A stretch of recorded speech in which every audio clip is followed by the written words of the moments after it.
Hey mama, have you been putting in a lot of effort and not enjoying it? Have you been spending the longest days at work, even though it's really like a 6-hour day, but you're just slogging through it?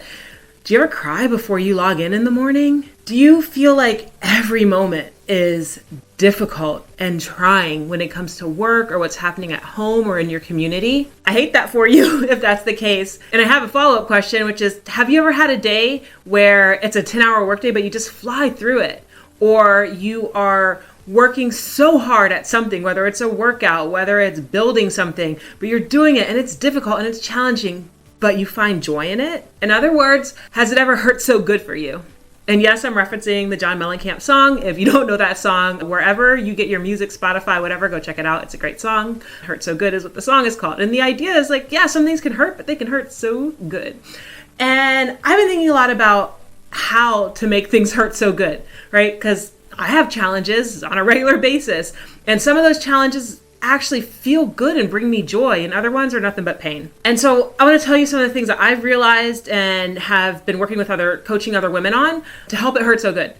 Even when there's a lot that you can't control. You can't control your boss, you can't control your colleagues, you can't control the deadline, right? There are things that you can't control, still it can hurt so good. And I've also been thinking about how when there's joy and we're excelling in our work, it oftentimes hurts so good. We're actually oftentimes doing some of the most challenging work that we have ever had, some of the most difficult work, spending some of the longest hours, but then there's joy in it. And so I've been thinking about why. And I want to share with you the 2 reasons why and what you can do about them to make sure that you can move forward with more joy, right? Make it hurt so good and really start to excel. Move past the place that you're at to the next place that's for you, up-level yourself. And what I've been thinking about is when we're doing things that are difficult, when we're doing things that are challenging, things that make us uncomfortable, things that we don't necessarily want to do or like to do, it hurts so good when we are passionate about them, when it's something that really deeply resonates with us. It also hurts so good when we know why we're doing it and we're excited about the outcome. We know why we're putting in all this work and pushing ourselves so hard and we're excited for what that's going to bring to us. Then it hurts so good. It's like when you get to that part in your workout, if you work out and your legs are burning and you're sweating, you can barely breathe, and you still have to take it up one more level. You dig in and you do it. Why? Because you know that this is making you better. You know this is making you healthier and stronger and faster.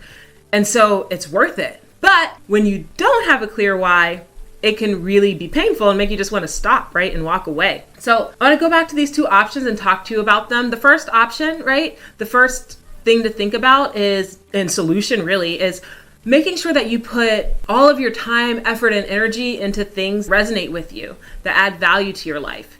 And that's pretty obvious, but also kind of hard to do, right? We can't necessarily do that every moment of the day.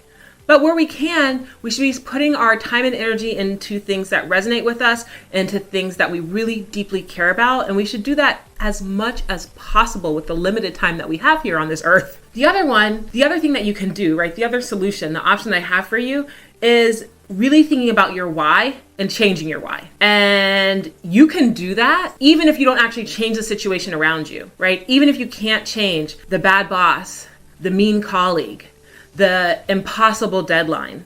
Even if you can't change those things, you can change your why you're doing it, for your career aspirations, for your dreams, for that paycheck and health insurance, whatever it is, the why you're doing it. If you can change and focus on that, it's going to make it a little less painful and in a lot of ways hurt so good. If you're thinking about why you're putting all this time and effort into something that you don't really enjoy doing, and the only answer you're coming up with is just because, well then mama, this is something that you need to change, right? You need to come up with a plan to get away from that situation, whatever that situation is, whether it's at home, whether it's at work, whether it's in your community. If your why is just because, or your why is because there's nothing else, then you need to step away from that as soon as possible because it's holding you back. That situation, whatever it is no longer serving you, and it's keeping you from becoming your best self. It's keeping you from having your most amazing life. And it's not easy, right? I know I'm saying this like it's easy. It's not easy, but take a moment and create a plan and then start taking action to move you from that situation. And even then, your why can become stronger because why am I doing this? I'm doing this because this is the option I have today while I create a new option for tomorrow. And even then, it might not hurt so good, but it's definitely going to hurt a little less. So if your why is just because, please take a time to create a plan and start actioning that plan. And this goes, like I said, it works for work if you have a bad boss, bad colleague, impossible deadlines. It also is helpful at home, right?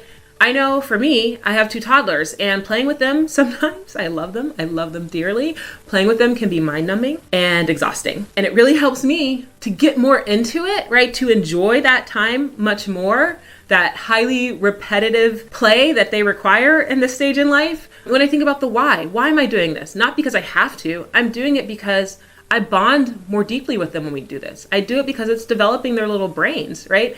I do it because it matters to them. And knowing that they're happy helps make me happy. And that kind of makes it hurt so good. It's worth the challenge. It's worth sitting there in that mind-numbing situation because I know I'm doing something great for my children. So this idea of finding your why, shifting your mindset so that you are focused on a why helps it hurt so good. In the grand scheme of life, we only have a certain amount of time on this planet. And the time that we have, we can do amazing and great things and live so joyfully.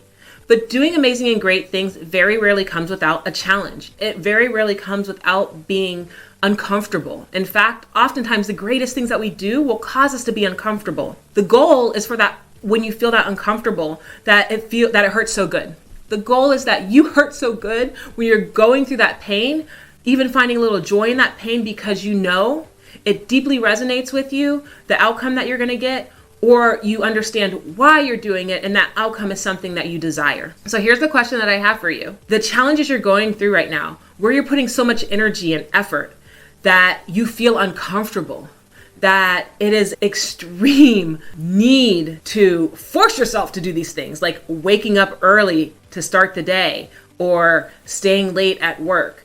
Does it hurt so good? And if it doesn't hurt so good, what can you do to change it? And for those of you who have gone through something where it hurt so good for you, share that in the comments. Let me know what it is that has hurt so good for you, because I'm sure that was a time when you did something truly awesome and amazing, and I want to be inspired by you. Thanks for listening, and if you want to hear more conversations like this, talk more about how you can make it hurt so good, how we can find more joy, how you can thrive and do amazing things at work and at home, please check out my podcast, The Savvy Working Mom. Hey mama, if you like what you just heard, I'm now offering VIP days where we can work together to help you thrive in and out of the office. Come check it out on my website, The Savvy Working Mom.